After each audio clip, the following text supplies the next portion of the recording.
नमस्कार.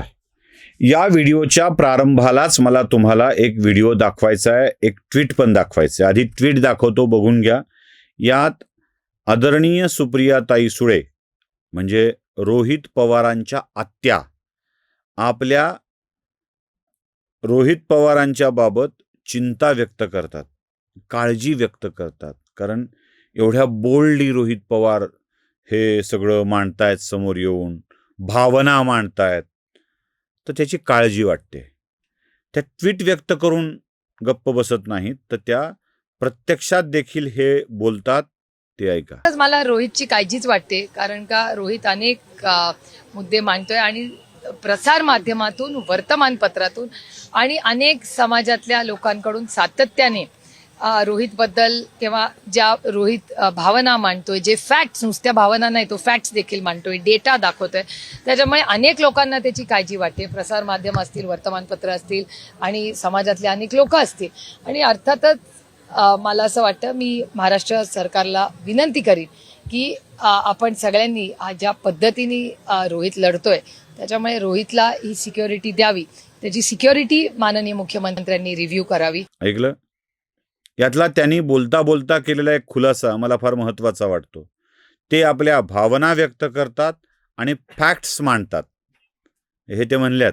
ऐका ना. रोहित भावना मांडतोय, जे फॅक्ट्स, नुसत्या भावना नाही, तो फॅक्ट्स देखील मांडतोय, डेटा दाखवतोय. त्याच्यामुळे अनेक लोकांना त्याची काळजी वाटते. भावनापेक्षा सुद्धा फॅक्ट्स हे त्यांना अधिक जोरदारपणे सांगायचं होतं आणि त्या फॅक्ट्स त्यांनी मांडल्याचं सुप्रियाताईंचं म्हणणं आहे. ओके, हरकत नाही. सुप्रियाताईंना जशी रोहित पवारांची काळजी आहे, तशी आम्हाला पण रोहित पवारांची काळजी आहे. रोहित बद्दल काळजी वाटते आहे, रोहित मुळे काळजी वाटते आहे, रोहित साठी काळजी वाटते आहे. कसं असतं ना, एखादी वेगवान गाडी घेऊन यावी आणि आपल्या घरातल्या कोणीतरी छोट्या पोरानं ती गाडी प्रचंड वेगानं चालवावी, काळजी तर वाटणारच ना. माहित आहे गाडी वेगवान चालवण्यासाठी आहे, माहित आहे पोरगं खूप छान चालवू शकतं, पण तरीही काळजी वाटते, कारण या वेगानंच घात होऊ शकतो. म्हणून मी वेगवेगळे शब्द वापरले. रोहित पवारांच्या बद्दल काळजी वाटते, रोहित पवारांच्या मुळे काळजी वाटते, त्यांच्या या अभिव्यक्तीच्या प्रकारामुळेच सगळी काळजी वाटते आहे. आणि ही काळजी का वाटते आहे ते तुम्हाला मी सांगतो. रोहित पवार इतके गुणवान, इतके विद्वान आणि इतके हुशार आहेत ना, की त्यांच्यामध्ये सगळ्या विद्या ठासून भरलेल्या आहेत. जगातली सगळी माणसं मूर्ख आहेत आणि ते एकटे हुशार आहेत. काय नवविधा भक्ती असते म्हणतात, नवरस असतात म्हणतात, तसे नवविद्या निपुण आहेत हे. नवविद्या हा शब्द नऊ या अर्थाने घ्या, नव नाही. नव कधी ते पण मी तुम्हाला सांगतो. म्हणजे विमानाचा अपघात कसा झाला हे ते हातावरून सांगतात. भीती वाटणार ना, एवढं सगळं माणसाकडे ज्ञान झालं. म्हणजे विमान असं असं असं आलं, असं कलंडलं, टिल्ट झालं, ते पडलं, मग ते बाउन्स का झालं नाही, या सगळ्या कथा ते आपल्या व्हिडिओमध्ये सांगत असतात. मुळात विमानाचा अपघात झालाय की नाही, तो कसा झालाय, कशा स्वरूपाचा झालाय, हे कळण्यासाठी कोणत्या एका एक्सपर्टची मदत घेऊन भागत नाही. मी तुम्हाला किती एक्सपर्टची मदत लागते ते समजावून सांगतोय. कोणत्याही विमानाच्या कॉकपिटचा डेटा डिकोड करणे, शेवटच्या क्षणांची माहिती मिळवून तिचं पृथक्करण करणे, यासाठी पहिला तज्ज्ञ लागतो, तो म्हणजे फ्लाईट डेटा रेकॉर्डर. विमानातल्या रचनात्मक बिघाड, यांत्रिकी बिघाड किंवा डिझाईनमधला बिघाड हा शोधायचा असेल तर त्यासाठी एरोनॉटिकल इंजिनियरची आवश्यकता असते आणि तोच सांगू शकतो. फ्लाईट डेटा रेकॉर्डर एरोनॉटिकल इंजिनियरचं काम करू शकत नाही, अथवा एरोनॉटिकल इंजिनियर फ्लाईट डेटा रेकॉर्डरचं काम करू शकत नाही. देखभालीच्या नोंदी नीट ठेवल्या आहेत का, काही तांत्रिक चुका झाल्या आहेत का, हे बघण्यासाठी तिथला इंजिनियर आणि मेंटेनन्स इंजिनियरची आवश्यकता असते. या मेंटेनन्स इंजिनियरकडूनच या विमानातल्या देखभालीतल्या त्रुटी आणि तांत्रिक त्रुटी याबाबतची माहिती मिळू शकते. ATC सोबत झालेले संवाद, एअर ट्रॅफिक कंट्रोल सोबत झालेले संवाद रडारची यंत्रणा आणि ट्रॅफिक मॅनेजमेंट याबाबतची काही त्रुटी असतील, माहिती असेल तर त्यासाठी ATC स्पेशालिस्ट बोलवावा लागतो. पायलटचं वर्तन, पायलटचा थकवा, पायलटच्या डोक्यावरील तणाव, पायलटची निर्णय क्षमता अथवा तो कोणाच्या इन्फ्लुएन्समध्ये येऊन काम करतो आहे का, जे रोहित पवारांना वाटतं ते, त्यासाठी एक वेगळं पद असतं, ते असतं सायकोलॉजिस्टचं. यांच्याकडं हा सायकोलॉजिकल अभ्यास करावा लागतो. आता हे सगळे असतील आणि हवामान विपरीत असेल तर त्यासाठी फक्त हवामान तज्ज्ञच लागतो. खरं विजिबिलिटी होती का, उतरण्यासारखं होतं का हे बघायला हवामान तज्ज्ञच लागतो. आता मृत्यूचं खरं कारण, आता हे फार महत्वाचं आहे.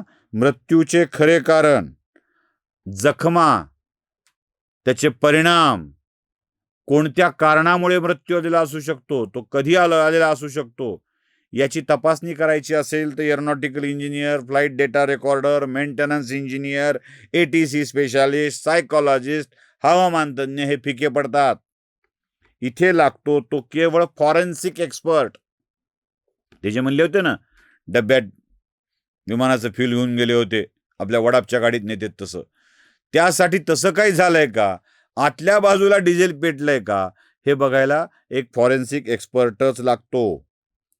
नुसत्या फॉरेन्सिक एक्सपर्टनं काम भागत नाही. यात अजून एक गोष्ट असते. आगीची सुरुवात कशी झाली असावी, इंधनाचा पेट कसा घेतला असावा, स्फोटाची प्रक्रिया कशी असावी, या सगळ्या गोष्टी तपासायला फायर आणि एक्सप्लोजनचा एक्सपर्टच लागतो. आणखी एक व्यक्ती लागतो, 9वा, तो म्हणजे सिस्टीम इव्हिऑनिस. हा माणूस नेव्हिगेशनची यंत्रणा कशी काम करते आहे, इलेक्ट्रॉनिक्स बिघाड काही आहेत का, इलेक्ट्रॉनिक्स बिघाड, इलेक्ट्रिकल बिघाड वेगळे, इलेक्ट्रॉनिक बिघाड वेगळे, संगणकीय बिघाड वेगळे, कारण या सगळ्यांनी विमान चालत असतं. या 9 प्रकारच्या तज्ज्ञांची, या नवनवं ज्ञान असलेल्या माणसांची आवश्यकता असते. आणि हे सगळं एकात असेल तर काय होईल, म्हणून या 9 लोकांचा अभ्यास समजून घेणं आवश्यक आहे. आता या 9 एक्सपर्टची मदत घेतल्यानंतरच कळतं की विमान काय झालंय नेमकं ते.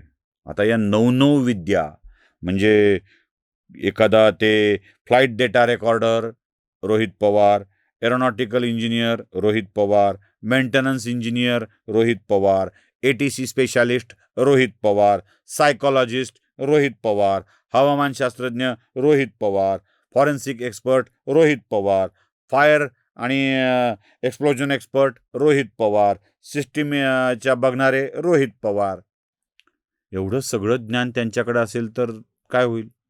आणि तुम्ही आणखी एक गोष्ट ऑब्झर्व करा की जेव्हा एवढं ज्ञान एका माणसाकडे येऊन तो सगळं व्यक्त करू लागतो, तेव्हा काळजी तर वाटणारच ना. म्हणजे आत्यालाही काळजी वाटणार आणि आम्हालाही काळजी वाटणार. अहो एवढं सगळं लेकरू जर, अहो ते काय देवाचा अवतार आपल्या पोटी आला ना, तर तो कितीही शक्तिशाली असलेला कळलं तरी आईला, आजूबाजूच्या माणसांना, लेकराविषयी काळजी वाटतेच की.